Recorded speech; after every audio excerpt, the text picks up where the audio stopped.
Hey, I'm Tucker. I'm an independent iOS app developer and I currently have 4 apps on the App Store right now. I've started work on my next one, or at least the API for what a future app will use. Along with the apps that I create, I do work on a number of side projects. One of those is my app portfolio website. It's not much to write home about, but I use it to showcase my apps and allow for a way to contact me. But I felt there was something missing, so I decided I wanted to add a blog to it. Why am I going to do it there instead of using a dedicated blogging platform? Well, I already own this domain and I can write code, so why not do it myself? And you don't have to actually answer that. But also, why do I even want a blog? Well, I'm interested in content creation, and while I have this YouTube channel, it takes a lot of time and effort to publish a video, and usually writing a blog post takes quite a bit less time.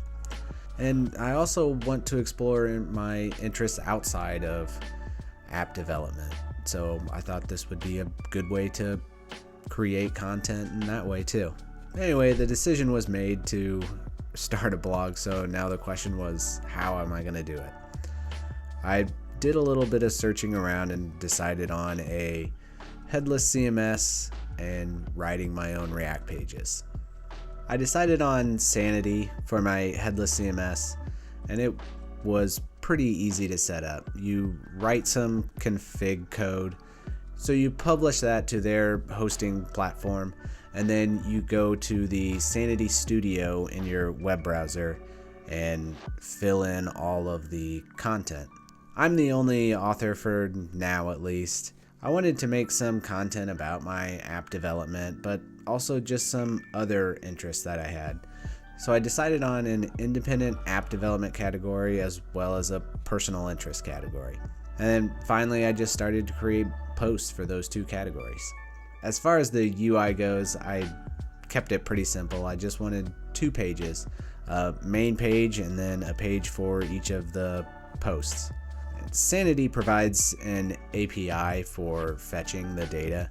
So on the main page, I pulled in all of the posts for each of the categories and then displayed them into their sections. For the links to the actual post pages, I created like a card view because I'm addicted to the card view, and made that a link into the detail page. On the detail page, it's very simple. It's just title, author, an image for the post, and then the content. Then I wanted to add a email notification system. I found Button Down and set that up to send emails out to anyone who's subscribed whenever I publish a new blog post. To get people to sign up for it, I put a form on both of the blog pages, which is just an email and button. And that was pretty much the first version of my blog. It was far from beautiful and I could easily see some scaling issues, but it was functional and I was able to create content. I knew there were some improvements that needed to be made to my blog, and I even wrote a blog post about it. There are visual improvements, implementing some sort of analytics system, and reader interactions that I wanted to implement. Most of the visual improvements I wanted to make were on the main blog page. There, the 2 sections were just filling up with links for going to the blog post every time I added a post. So over time, it would just fill up the screen and make it harder to get to the second category on the screen. So I wanted to find some way to make that size of the screen a little more static, I guess. So I came up with an idea for my most recent, I don't know what number I settled on, but 5 or so posts would be displayed in like a carousel at the top, so you could flip through those, find those posts, go to them, And then the older post would be inside a collapsible menu for older posts. So you could open it up and still see all of the older content, but it was hidden away so you could scroll down quickly to see both sections at the same time on the screen. I also mentioned some styling changes that I wanted to do in the blog post, but I haven't done that yet, and it's probably something I'll do in the future. The blog post mentions analytics or setting up some kind of analytics system like Google Analytics or something else, but I decided that was probably overkill because all I really care about for now is seeing how many views a post get. So instead of setting up a whole system, I created an API and a Supabase database to store the views that I get for each individual post. It's a really simple table storing just the slug and the count basically, along with some other metadata. But then I had the issue of dealing with one person viewing that post a bunch of times and that inflating the view count quickly. And since I don't have users implemented on my app portfolio, I had to come up with some kind of solution for that. So I decided to use local storage to just keep track of which blog post that browser has been to. And then if it's a new post for that browser, just call an API to increment the count. Otherwise, if they've already seen it, then just ignore the count. This isn't perfect, obviously, because a user can use a different browser to open that same blog post and it'll still increment it.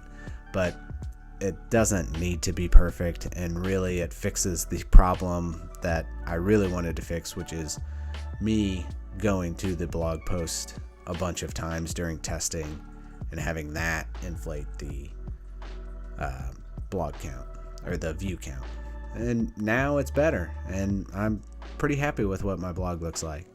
But there are definitely some improvements that need to be made. I mentioned that styling, it's really just not that attractive, and I need to do something about that.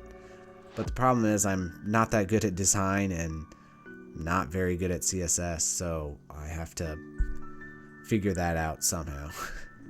I also added some reader interactions. For now, it's just comments on it, but I absolutely wanted a way to have the reader be able to respond to my blog posts if they choose to do so. I don't have users, so again, it's basically anonymous except for the username that you might supply to the post when you're creating it. I just have a form on the blog page to enter a username and then the comment that you want to make, and then you publish that.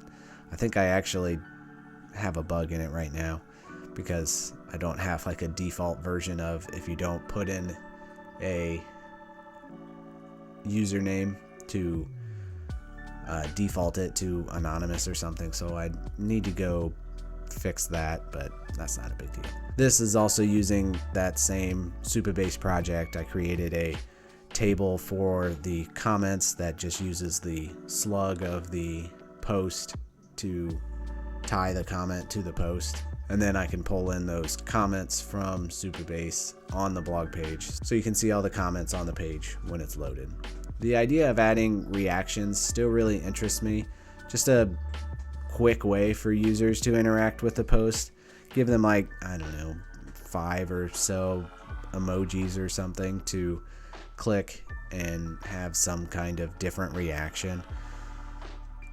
And then just a little counter on them to see how many people have the same reaction to the blog post.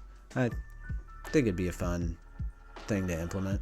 Adding users and a login functionality is another thing I've been considering, but to be honest, I haven't had a huge reason to do it. I guess it would kind of be nice if the users wanted to track or be able to find their old comments or reactions to posts in the future, but it's something I'm considering, more so for the exercise in creating a login loop.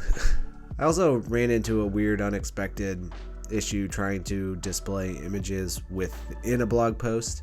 The main image works perfectly well, but whenever I wanted to add an image within the block of the post, there was something about the way React displays the posts from Sanity that wasn't working quite right. So I need to go back and figure out how that works so I can have images throughout the content of the blog, not just the one main image. So that's my new blog, and although it would probably be better if I used some blogging platform, this is mine. I made it and I'm pretty happy with it.